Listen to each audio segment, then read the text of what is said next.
Estos hombres, estos son los responsables de haber liderado uno de los proyectos más exitosos de los patriotas, de los progresistas en nuestra América, de aquellos cuantos creen que hay que elevar al pueblo, que hay que dignificarlo y que hay que poner un coto, que hay que poner un límite a todos aquellos que creen, aquellos pequeños grupos que se comportan como dueños de nuestras patrias, de nuestros países, de sus recursos, de todo. Ahí está Salinas Pliego y los otros, los que se agravian porque se dice que las playas son públicas, aquellos que creen que una concesión es un regalo y lo merecen, aquellos que creen que el gobierno está para servirlos a ellos y cuando cometen un delito para perdonarlos y cuando les fracasan sus empresas que están plenamente financiadas por el dinero público, todavía se les tiene que rescatar o se les tenga que rescatar con más dinero público. Jorge Glass es un buen hombre y este Rafael Correa, desde mi punto de vista, uno de los mejores gobernantes que ha tenido nuestra América y seguramente, casi diría yo, el mejor que ha tenido el Ecuador. Un patriota, un hombre verdaderamente comprometido con su patria. Acusado de, ya saben qué, comunista. El comunista que, siendo un economista calificado, porque además estudió en Lovaina y en Chicago, si mal no recuerdo, a pesar de eso, y siendo un economista ortodoxo, es decir, que conoce de economía y que utilizó herramientas ortodoxas, pero inteligentes y no las tonterías de los manuales que enseñaban en esas universidades, Rafael Correa ha sido acusado de comunista. Y cuando ya no era posible acusarlo de comunista o seguir acusándolo de comunista, se le acusó de corrupto, no obstante que en Ecuador sucedió lo que ahora diré. Y esto para que todos los mexicanos tomemos nota de que no debemos, bajo ninguna circunstancia, designar traidores, respaldarlos, ni hacer que la oligarquía local, que los medios de comunicación masiva nos convenzan de que aquellos que quieren nuestra salvación, aman a nuestra patria y a nuestro pueblo, son los verdaderos enemigos de estos. Cuidado. Ecuador, tras 10 años con el presidente Correa, este es un estudio además muy serio, un nuevo informe analiza los indicadores claves, las reformas y los cambios de política. Nadie puede refutar esto. Washington, D.C., un nuevo informe del Centro de Investigación en Economía y Política analiza los indicadores económicos y sociales claves, así como los cambios institucionales, normativos y de política económica en Ecuador en los 10 años transcurridos desde que Rafael Correa tomó posesión de su cargo. El informe también analiza cómo el gobierno ecuatoriano abordó la crisis y recesión financiera mundial de 2008-2009. ¿Se acuerdan qué mal nos fue en ese entonces a nosotros? Y un segundo colapso del precio del petróleo que comenzó en 2014. A Calderón se le complicó todo y todo fue un desastre y por eso declaró la guerra contra el narco. Ya veremos qué es lo que está haciendo actualmente el gobierno ecuatoriano para que veamos que hay un manual, que ese manual se sigue, ya lo verán. Las reformas y cambios en la política macroeconómica durante la última década, los cuales fueron muy innovadores en algunos casos, parecen haber permitido avances económicos y sociales importantes, a pesar de 2 sacudidas económicas exteriores que generaron recesiones en Ecuador, a pesar de la gran crisis de 2008-2009, a pesar del colapso en el precio del petróleo, porque Ecuador es productor de petróleo, Rafael Correa tuvo al país en una situación inédita, muy favorable para el Ecuador. Que generaron recesiones en Ecuador, señala Mark Weisbrot, coautor del estudio y codirector y economista de esta CEPR. Entre los hallazgos del informe destacan los siguientes: atención, el crecimiento anual del PIB per cápita durante la última década 2006-2016 fue de 1.5 en comparación con el 0.6 en los 26 años previos, lo que le regatean a Andrés Manuel López Obrador, que ya tratan de decir que no hemos crecido nada y que esto es un desastre a pesar de que se superó la crisis post-pandémica, la propia pandemia y una crisis económica mundial enorme, y a pesar de que los monopolistas aquí en México siguen incrementando los precios y ellos solo ven por sí y no se ajustan al descenso de la inflación. La tasa de pobreza disminuyó, escuchen bien, cosas similares a lo que ha acontecido en México. La tasa de pobreza disminuyó un 38% y la pobreza extrema un 47%, una reducción mucho mayor que la de la década anterior. Buena parte de la reducción de la pobreza se debió al crecimiento y al empleo, pero una parte también fue resultado, escuchen también, de programas gubernamentales que ayudaron a los pobres, esos que no les gustan, aunque ahora Xóchitl Gálvez dice que sí, que no están tan mal para que voten por ella. Después, una vez apoderada de la presidencia, si es que lo permitimos, que no lo permitiremos, entonces se acabarán los programas sociales, porque dice estos sinvergüenzas de siempre que regalarle dinero a los pobres, que eso es una estupidez, que hay que enseñarlos a pescar. A ellos no, a la oligarquía local hay que darle todo regalado, pero al pobre no, porque son flojos. Váyanse a jugar golf al campo, al excampo de Salinas Pliego, que no es de él, a la concesión, al campo concesionado que tenía y que ya no tendrá. Hay que presionar al Poder Judicial. Transferencia de renta, y miren ustedes, programas gubernamentales que ayudaron a los pobres, como el programa de transferencia de renta, bono de desarrollo humano, que creció más del doble en términos de porcentaje del PIB. Que no ayudan los programas sociales, miren cómo ayudaron en Ecuador, 38% menos de pobres y 47% menos de gente en pobreza extrema. La desigualdad disminuyó sustancialmente, medida mediante el coeficiente de Gini, del 0.55 al 0.47, mediante la ratio entre el 10% más rico y el 10% más pobre en la distribución de la renta, de 36 a 25 hasta 2012. Aunque es poca la disminución de las diferencias, ese es el camino y es lo que está haciendo Andrés Manuel López Obrador, y por eso debemos persistir. Es muy difícil. Esto es un asunto muy difícil. Distribuir la riqueza es difícil, pero hay que hacerlo y hay que obligar al pago de impuestos. Por eso una reforma fiscal será importante, por eso el Plan C es relevante. El gobierno duplicó el gasto social en porcentaje del PIB del 4.3% en 2006 al 8.6% en 2016. Esto incluyó aumentos considerables del gasto en educación, salud, desarrollo urbano y vivienda. Durante el gobierno de Andrés Manuel López Obrador se ha tenido el gasto público y el gasto social más alto de la historia. Hubo aumentos significativos en las matrículas en los diversos niveles educativos. El gasto en educación superior aumentó del 0.7 al 2.1% del PIB, el nivel más alto de gasto público en educación superior en América Latina y más alto que el promedio de los países de la OCDE, de la OCDE, que son países del conocido como primer mundo. El gasto público en servicios de salud se duplicó en porcentaje del PIB entre 2006 y 2016. La inversión pública aumentó del 4% del PIB en 2006 al 14.8% en 2013, antes de caer hasta aproximadamente el 10% del PIB en 2016, que de todos modos era más del doble de la que existía antes. El estudio indica que estos logros no son el resultado de los efectos, atención, de un auge de los productos básicos, sino de opciones de políticas y reformas deliberadas aplicadas por el gobierno de Correa. Allí está lo importante, allí está verdaderamente lo importante. Se aplican nuevas políticas y nuevas reformas.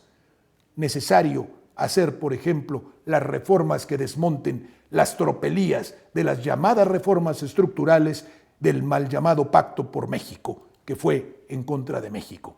Sí, a través del gobierno se incide para que esto acontezca. Y las fuerzas del mercado y la ridiculez de la mano invisible de Adam Smith y 35 o 40 años de neoliberalismo que decían que iban a producir riqueza, y las mentiras de Cayetana Álvarez de Toledo y de Salinas Pliego, y las de Fox y Calderón, y las de Salinas y las de Zedillo, y todas las mentiras de estos traidores que consisten en que México iba a ser un país del primer mundo, que si practicas y aplicas medidas neoliberales, crecerás, y todo será dulzura y belleza. Mentira tras mentira, mentira, todo es mentira. Solamente esto, solamente medidas a favor del pueblo son las que distribuyen efectivamente la riqueza y enriquecen a una nación. Estos ladrones hacen dinero para ellos, lo acumulan, lo sacan del país y ellos tarde o temprano se van, porque no quieren a la patria. Y entonces Opciones políticas y reformas deliberadas aplicadas por el gobierno de Correa, como acabar con la independencia del Banco Central, el gran mantra neoliberal, la independencia del Banco Central, para que actúe a favor de la banca privada, corporativa, internacional y en contra del propio gobierno. Habráse visto semejante tontería, pero así es.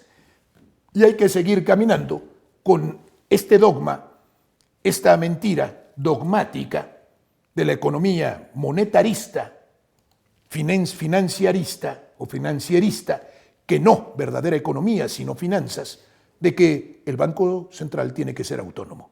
Y así les pregunto a los ignorantes que no saben nada de esto, pero presumen de saber de economía, si la Reserva Federal de los Estados Unidos es un ente público, aunque sea autónomo. No, es propiedad directa desde 1913, en la reunión en la isla de Jekyll, de la gran banca internacional, que produce los dólares a través de este instrumento. Por ejemplo, impagar la deuda ilegítima, imponer impuestos sobre los capitales que salen del país, reforma fiscal e impugnación de las deudas indebidamente adquiridas por los traidores y sin consultar ni siquiera al legislativo, como sucedió en México. Y como respuesta al desplome de los precios del petróleo más reciente, políticas fiscales contracíclicas, la aplicación de aranceles bajo una disposición de emergencia de la OMC para proteger la balanza de pagos. Todas medidas concretas, todas medidas técnicamente sostenibles y todas medidas a favor del pueblo y de la propia patria. La experiencia de Ecuador en los últimos 10 años demuestra que un país relativamente pequeño y de renta media baja está menos restringido políticamente por la globalización de lo que comúnmente se cree. Pero ese es un pésimo ejemplo. Y por eso sancionan a Correa, por eso lo acusan de corrupción, por eso lo persiguen y hoy persiguen a Jorge Glass y lo quieren encarcelar de nuevo. Para que a nadie se le vuelva a ocurrir hacer esto, que sí funciona.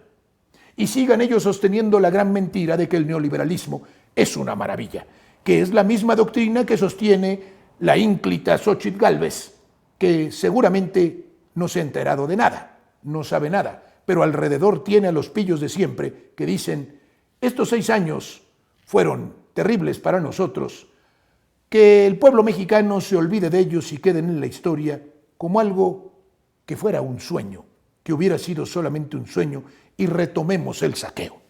Son cadenas mediáticas en las que para sus seguidores, aquí este fragmento de otro artículo de la BBC, para sus seguidores llevó la política a actores nacionales que nunca habían sido tenidos en cuenta antes y que para sus detractores les sirvieron para defenestrar a sus opositores cada sábado en vivo y en directo. Así el presidente Correa hizo conciencia entre su pueblo, cada sábado en vivo y en directo, hablando con su pueblo en cadena nacional. El presidente Andrés Manuel López Obrador lo rebasó porque hizo esto todos los días para romper el secuestro de la información que tenían todas estas cadenas de desinformación que servían a los intereses de los ricos en México, de los potentados, de estos secuestradores de nuestro país. Vean cómo todo esto tiene sentido. Finalmente, aquí debo decirlo, se reinstitucionalizó el Estado sobre la base ciudadana, se afirmaron las capacidades regulatorias del Estado en la economía, el Estado en la economía, no dejarla a los particulares y dividir a la iniciativa privada de la pública. Siempre hemos dicho aquí que no estamos en contra de la iniciativa privada, de ninguna manera, pero del empresario auténtico, de aquel que realmente crea, de aquel que inventa, que genera bienestar, de aquel que paga buenos salarios y cumple con sus obligaciones fiscales, no del pirata que está chupando la sangre a nuestro país. Capacidades regulatorias del Estado en la economía. Gracias a la Constitución de 2008 se garantizaron los derechos más amplios, se dio prioridad a las condiciones de vida y de trabajo de la población por sobre los intereses del capital. Atención, por encima del capital, las condiciones de vida y de trabajo del pueblo. Por encima del interés privado, el interés público, sin destruir el interés privado, pero no un interés privado ilegítimo que no debe estar nunca jamás por encima del interés del pueblo. El historiador le dijo a BBC Mundo que la década ganada se entiende a partir de la conjunción, entrevista a un historiador, de 3 elementos: el desarrollo y modernización de la economía. Esto lo reconoce la BBC, no estamos hablando de un pasquín de estos cualquiera o de un medio rabiosamente contrario, comunista, rabiosamente contrario al sistema. A partir de la conjunción de 3 elementos, el desarrollo y modernización de la economía, el progreso material del país con obras públicas y los logros sociales en áreas como educación, salud, seguridad social con redistribución de la riqueza y mayor equidad. Muy bien. Le Monde Diplomatique nos dice esto que es tremendo. Después de Rafael Correa y de estos 10 años en los que se hizo lo que ya he dicho y mucho más, llegó un traidor, Lenín Moreno, con nombre de revolucionario, con alma de defensor de los grupos oligárquicos. Un traidor, la peor especie de ser humano, un gusano, un tipo vil. Ecuador, un país destruido en 2 años, lo dice Le Monde Diplomatique, esta publicación francesa en su versión en español. Antes que Chile, Ecuador vivió en el mes de octubre una explosión social desencadenada por el repentino aumento de los precios de los carburantes. Una parte de la población se considera traicionada por el viraje neoliberal del presidente Lenín Moreno, que había prometido continuar con la revolución ciudadana de su predecesor Rafael Correa. Este último presenta en estas líneas su análisis de la crisis que atraviesa el país. Y así dice rápidamente, lo digo, el pasado mes de marzo el director ejecutivo del Fondo Monetario Internacional, aquí, atención, vuelta al sometimiento a los organismos financieros internacionales, que son verdaderos esclavistas y que una vez que te tienen amarrado con las deudas, estás perdido, porque son deudas impagables, son de usurero, son intereses impagables y además imponen condiciones.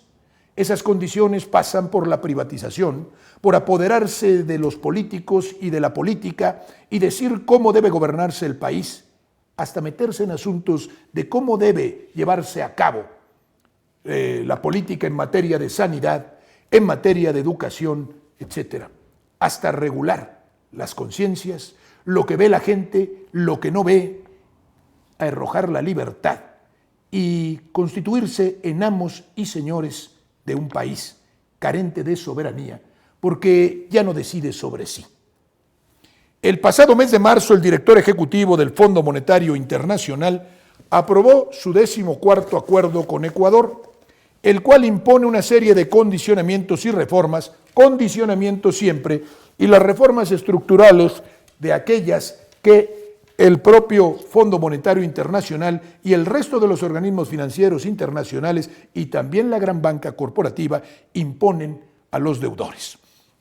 Aprobó su 14º acuerdo con Ecuador, el cual impone una serie de condicionamientos y reformas para el que el país pueda recibir en los próximos años $4.200 millones y se acabó la belleza y se acabaron los 10 años de progreso, de desarrollo para esa nación. 3.800 millones de euros de financiamiento y 6.000 millones de dólares, que son 5.000, etcétera, de préstamos adicionales de diferentes instituciones. ¿Por qué necesitaba Ecuador nuevos préstamos? Traidor, Lenín Moreno, contratando nuevos créditos cuando el país había quedado en una situación muy favorable. Como parte de los compromisos con el Fondo Monetario Internacional, el 2 de octubre de 2019, Lenín Moreno Garcés, presidente de Ecuador, emitió el decreto 883 que liberaliza el precio de los combustibles. Vean por dónde va el asunto. Lo que originó las mayores protestas que se recuerdan en la historia contemporánea del país. Estaba subsidiada la gasolina como en México. Y los mismos que allá la liberalizaron, la pusieron con el precio del mercado, son los que pretenden aquí lo mismo porque dicen que es una barbaridad. Ellos no pagan impuestos y de Pemex se financió todo el gasto público durante mucho tiempo, quitándole el 75% de todo cuanto ingresaba en la caja registradora de Pemex. De eso no dicen nada, porque para no pagar impuestos, de algún lado tenía que salir el gasto social. Se imponían algunos impuestos a la gasolina, liberalízala, porque a fin de cuentas quien sufre por esa liberalización del precio de la gasolina es el pueblo. A ellos no les importa nada. Al día siguiente el presidente decretó el estado de excepción, porque eso originó las mayores protestas que se recuerdan en la historia del país. Ya generó el caos. que implicaba la pérdida de varias garantías constitucionales y el recurso a las Fuerzas Armadas para contener las movilizaciones. Pese a esto, el 12 de octubre tuvo que declarar el toque de queda. Miren cómo Viviana Veloso, opositora al gobierno de Lenín Moreno, dice en este tuit: volvimos al Ecuador de los 90. Es increíble cómo hemos retrocedido en este gobierno ineficiente y corrupto de Guillermo Lasso, que es el siguiente gobierno a Lenín Moreno. Es decir, Lenín Moreno acabó en 2 años Ecuador y Lasso lo remató. Lasso es un banquero. Pones a un banquero de presidente, ¿qué esperas? Que actúe en favor de los bancos y de sus intereses. Y los bancos, ya lo sabemos, se dedican en gran medida al asalto. La gran banca. Es increíble cómo hemos retrocedido en este gobierno ineficiente y corrupto de Guillermo Lasso. Vuelven los apagones en el país. Nos dejan en ruinas y en tinieblas solo para favorecer los intereses económicos de su círculo más cercano. Más de lo mismo. Y aquí, Notimundo, canal de por allá. En Notimundo Estelar, Fernando Santos Albite, ministro de Recursos Naturales del gobierno de Ecuador, reconoció los errores del gobierno ante la crisis en el sector eléctrico. Además dijo que así es la vida e insistió en que se va a tratar de minimizar el tiempo que ésta dure. Apagones después de que en tiempo de Correa no había ninguno. Y sobre todo porque había regulado la industria eléctrica, había construido plantas de ciclo combinado, había construido cantidad de infraestructura para garantizar que el consumo eléctrico fuera uniforme y todo el pueblo ecuatoriano tuviera electricidad barata, sin que hubiera estas cosas. Esto es lo que pasa cuando privatizas, o cuando un gobierno privatista y privatizador se hace del control. La mentira, la caída de esa mentira, de ese que tienen por artículo de fe los neoliberales, de que todo cuanto hace el Estado está mal y todo cuanto hacen y administran los particulares está bien. Podríamos nosotros enunciar una cantidad de fracasos de las entidades privadas, muchos, muchísimos, no solo en el mundo, sino en nuestro país. Y vaya, no es el caso, pero veamos, por ejemplo, la industria acerera, veamos los ferrocarriles, veamos todo cuanto han hecho en el terreno de la energía, veamos todas las industrias y las empresas que han quebrado, y veamos, por ejemplo, el rescate bancario a estos pésimos empresarios que no saben hacer empresa. Aquí está el ejemplo. Los gobiernos privatistas y privatizadores y las iniciativas privadas de nuestras naciones solamente son piratas, solamente son saqueadores. Y como están acostumbrados a vivir del cuento y del dinero público, no saben administrar empresas. France 24, frustración y destrucción. Y seguimos después del gobierno de Lasso, banquero gobernando para los banqueros y la oligarquía local. Frustración y destrucción, las cicatrices de 12 días de caos en Quito. El edificio de la Contraloría calcinado. Miren el desastre, cómo conducir a una nación al caos después de 10 años de buen gobierno, solamente por un traidor. Y el regreso de los que en México, insisto, o a México, en el gobierno de México, no deben regresar. Grabémonos esto, es un asunto de seguridad nacional, de interés nacional e interés del pueblo. No deben regresar. Frustración, el edificio de la Contraloría calcinado, comercios destruidos, calles repletas de escombros y un tímido reducto de manifestantes. Primer día de calma después de 12 días de protestas violentas. Gobierno y líderes indígenas buscan consensos. Eso es lo que produce un gobierno neoliberal, pero lo quiere regresar Xóchitl Gálvez. Este observatorio ODP de la deuda pública, efectos destructivos del neoliberalismo del gobierno de Lasso en el Ecuador, contrario a lo que aconteció en el gobierno de Correa, me apuro. En el marco de los acuerdos suscritos con el FMI, los 2 últimos gobiernos del Ecuador, de los expresidentes Lenín Moreno, mayo de 17 a mayo de 21, y Guillermo Lasso, 21 a 23, aplicaron políticas de austeridad en el gasto público. Claro, vamos al gasto privado otra vez, vamos a favorecer a los particulares y reducir gasto público es lo que hacen los neoliberales, con el objeto de generar excedentes financieros, claro, para cumplir con el pago del servicio de la deuda pública, porque primero para un neoliberal y un traidor está el asunto de la deuda pública que sabe que es ilegal y que es arbitrario, y después está el pueblo, reducir gasto público para transferir riqueza del pueblo a las entidades financieras. internacionales y también a las oligarquías locales. Así funciona el neoliberalismo, buscando reducir el peso de deuda en la economía. Este artículo aporta un análisis respecto a los impactos concretos de estas políticas sobre la inversión pública, los índices de criminalidad, la infraestructura, etcétera, etcétera. Supuestos éxitos del gobierno de Lasso, después de haber suscrito los acuerdos con el FMI, haber reducido el déficit fiscal en tiempo récord y haber acumulado la Reserva Monetaria Internacional más alta de la historia. Sin embargo, estos supuestos éxitos, reducción del déficit fiscal en tiempo récord, etcétera, etcétera, devinieron en fracasos después. Cabe destacar que el expresidente Lasso tuvo una coyuntura internacional muy favorable y ni así la aprovechó, como la tuvieron Fox y Calderón con el incremento en el precio del barril del petróleo. ¿Dónde está ese dinero? Habría que preguntarles y deberían reembolsarlo. Se tiró una cantidad enorme de dinero en México cuando el petróleo estaba muy alto. Los precios del petróleo llegaron a superar incluso los $100. Eso acontecía en México por barril con un precio promedio de exportación de 86.13. Aumentaron los ingresos por exportaciones no petroleras dada la recuperación de la economía de sus principales mercados. Tuvo un ingreso no presupuestario superior a $950 millones, etc. Bueno, ¿qué pasó al final? ¿Qué acontece al final? Los supuestos éxitos de Lasso se derrumbaron. Sin embargo, los supuestos éxitos se derrumbaron rápidamente. El superávit fiscal de fines del 22, de cerca de $1.400 millones, se transformó en déficit en el transcurso del 23, estimándose que a fines del año llegarían los $5.000 millones, cifra más allá del déficit tal de dólares registrado a fines de 2020, antes de su posesión como presidente. El nuevo gobierno, presidido por Daniel Noboa, posesionado el 23 de noviembre de 2023, habría encontrado la caja fiscal casi vacía, sin recursos ni para pagar los sueldos del sector público en diciembre. Situación reconocida por el expresidente Lasso, quien anunció una posible venta anticipada de petróleo, política muy criticada cuando fue adoptada por gobiernos anteriores. El superávit fiscal se transformó en déficit debido a los siguientes factores: reducción del volumen de producción de petróleo crudo por parte de las empresas privadas, que dicen que iban a salvar a Ecuador, y sobre todo la caída del precio internacional del crudo, el incremento del servicio de la deuda pública externa, claro, porque si incrementas la deuda, tienes que pagar más y destinar más dinero, el que deberías destinar al asunto público, a los salarios, pero sobre todo al gasto social, lo tienes que destinar a pagar la deuda. La caída de los ingresos fiscales debido a la reducción del impuesto a la salida de divisas mediante medida incluida en los acuerdos con el Fondo Monetario Internacional que hunden países, y el aumento de los salarios a los profesores para cumplir con la reforma a la Ley de Educación Bilingüe.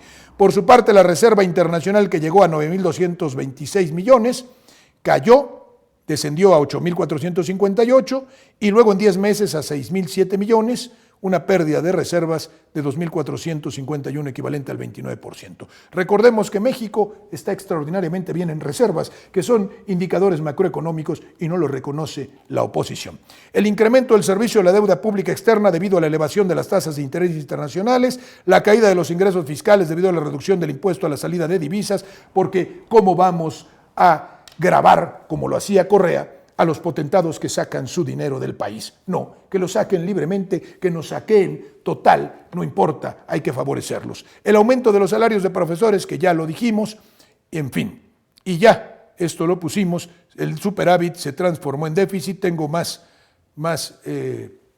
Termino con esto, y vamos rápidamente a saber qué es lo que hay detrás. Esto es internacional, y perdonen que hoy hable demasiado de Ecuador, pero es importante como ejemplo paradigmático de lo que nos ha acontecido a todos los países de nuestra América y de lo que nos acontece como les aconteció bajo Correa y de lo que no nos debe acontecer que hoy le acontece al Ecuador. Clarín, el diario argentino, dice Daniel Noboa, el empresario millennial que asume la presidencia de Ecuador. Qué interesante que sea millennial, es importantísimo. Y asume la presidencia del Ecuador un individuo de 35 años sin ninguna experiencia más que la de ser un junior. Será el mandatario más joven de la historia del país. Este jueves asume el cargo que deja antes de tiempo el conservador Guillermo Lasso ante el fracaso total de políticas neoliberales. Proponen a Daniel Noboa, hijo de una familia muy rica en Ecuador, de la élite de la oligarquía local, que no sabe hacer nada más que seguir instrucciones, como ya verán. El país, eso sí, claro, todos ellos, el mandatario actual, el sinvergüenza de Noboa que tiene al país incendiado y que es heredero de un neoliberal y un traidor. Los llamados socialistas del siglo XXI han esquilmado América Latina. Caray, lo que han hecho ellos es una maravilla. No vean cómo han enriquecido a nuestra América, no vean cómo han sacado de la pobreza a tantos, no vean cómo ha habido tanta justicia social.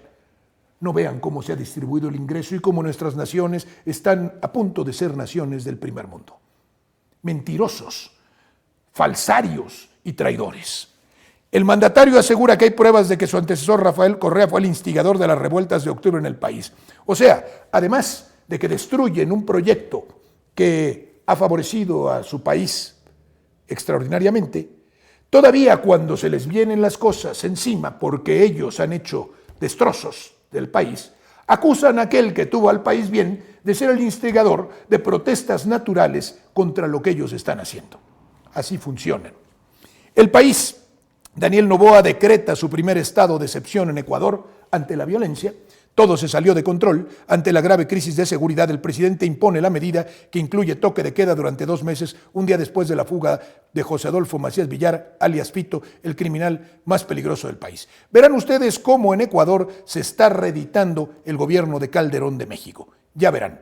Este periódico, que es brasileño y que está en portugués, dice que la violencia se agrava en Ecuador. El presidente emite decretos que restringen derechos de los ciudadanos y clasifican a los criminales, a los narcotraficantes, como terroristas. ¿Se acuerdan ustedes, aquellos que vieron mi video de la entrevista que hizo CBS en su programa 60 Minutos al presidente Andrés Manuel López Obrador, lo que contestó a la reportera cuando le dijo que por qué no permitía que Estados Unidos, como era idea de algunos senadores de esa nación, convirtieran o declararan a los narcotraficantes mexicanos en terroristas? Precisamente porque eso, bajo las actas que han dictado los Estados Unidos, que les permiten, y las determinaciones gubernamentales aplicables extraterritorialmente, es decir, fuera de Estados Unidos, que les permiten perseguir en cualquier nación, violando la soberanía de esta, a quien tenga el rango o el carácter de terrorista. Bien sabe Andrés Manuel López Obrador que ese es el pretexto para intervenir en México y por eso no lo ha permitido y lo denuncia.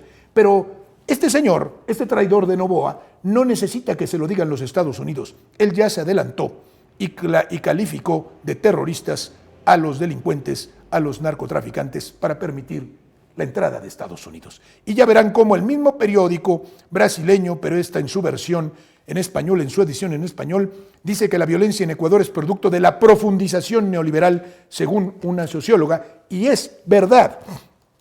Irene León señaló como causas la injerencia de Estados Unidos en asuntos externos y la excesiva militarización. Es decir, el gobierno de Calderón y el gobierno de Peña Nieto. Y por eso dice Andrés Manuel López Obrador que hay que atender a las causas de la violencia. El neoliberalismo, este tipo de doctrinas generan violencia, son caldos de cultivo de violencia al excluir, al no educar, al llevar a la inmoralidad, a la destrucción social, a la destrucción de las comunidades, al poner por encima de todo al dinero, al interés económico, convertir al dinero y convertir al adinerado en ídolo, en paradigma, en ejemplo de todos. Ese es el error, un asunto de naturaleza moral.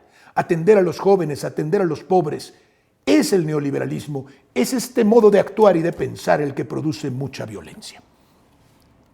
Y aquí el Financiero nos habla de lo que ha pasado con Noboa y lo dice muy claramente. En las últimas semanas Noboa impulsó un proyecto de ley tributaria de emergencia. Vean lo que está haciendo Noboa, exactamente lo que hizo Calderón, o lo que hicieron desde Salinas de Gortari, pero en particular Calderón.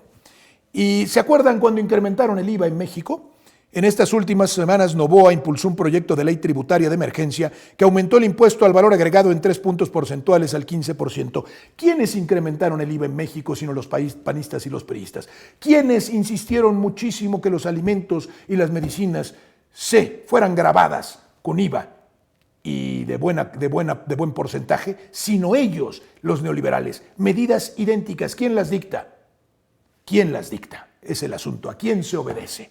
No al pueblo, por cierto. Y dio luz verde a miles de permisos ambientales para compañías petroleras y mineras. Exactamente lo mismo que hicieron Calderón y Peña. Desde Fox, desde antes, desde Zedillo y Salinas.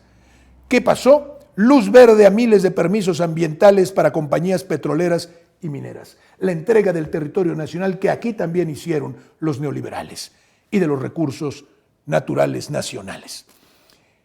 Medidas que, según dijo, también ayudarán a apuntalar la economía como las arcas del gobierno. Mentira, porque no pagan impuestos y no van a apuntalar ninguna economía, ya lo vivimos. Y ellos mismos ya lo vivieron, pero no se acuerdan porque tienen corta memoria.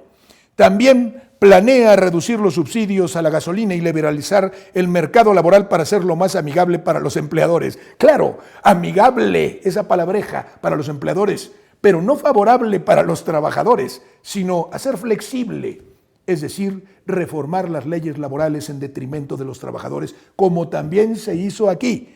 Misma receta, liberalizar el mercado laboral. Vaya, jugar con los seres humanos para que los esclavicen a placer. Los empleadores, los piratas. Y reducir los subsidios de la gasolina, también para golpear al pueblo. La crisis generada por el aumento de la violencia y la incapacidad del Estado para pagar salarios crearon un entorno de legitimidad. Fíjense las cosas tan raras que pasan. Para que Noboa impulsara sus reformas económicas, dijo Augusto de la Torre, exdirector del Banco Central de Ecuador y economista del Banco Mundial para América Latina. ¿Quién va a decir que Noboa está bien, sino el Banco Mundial, sino el Fondo Monetario Internacional, sino los organismos internacionales? Claro está, a los que les conviene que Ecuador siga sacando la sangre a su pueblo para pasársela a ellos en el fortalecimiento de la cadena de la usura. Todas las doctrinas neoliberales aquí, toda la repetición después de un gobierno de 10 años patriótico, para que vean que sí pueden regresar y que tienen mucho ánimo y que no están muertos. Por eso no, nuevamente no, que no vuelvan. Clarín, guerra narco en Ecuador, Noboa se reúne con el enviado de Biden y recibe una señal potente de respaldo de Estados Unidos. Mismo asunto, la guerra contra el narcotráfico como la que declaró Calderón. Ya lo ven, es lo mismo. Pero claro, ¿con quién? ¿Aliado con quién? Con Biden, con los Estados Unidos, que les van a indicar cómo hacerle. El presidente mantuvo junto a sus ministros de defensa un encuentro reservado con Christopher Dodd.